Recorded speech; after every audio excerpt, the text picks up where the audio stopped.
La ricetta che vi propongo oggi è risi e latte. Questa è un'antica ricetta che tra l'altro ho trovato sfogliando i miei libri, che praticamente il cuoco del patriarca di Aquileia, dove ha scritto nelle antiche storie questa ricetta con il latte di mandorla e addirittura anche dentro l'ovetta e i pinoli. Noi oggi la facciamo semplicemente con il riso e il latte, perché questa la possono mangiare anche i bambini, una volta la mangiavano anche i nonni e le nostre partoriente. Sarebbe un buon piatto completo anche da mangiare alla sera, si può mettere lo zucchero o solo il sale.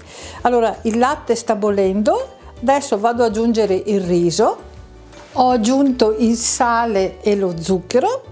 Aspettiamo un po' e poi serviamo o su una ciotola o su un piatto fondo, anche una bella ciotola di terracotta che è molto bello da presentare. Gli aggiungete la cannella spolverata un po' sopra, un po' di uvetta e i pinoli, oppure lo lasciate tranquillamente il riso e latte con lo zucchero e il sale. Buon appetito!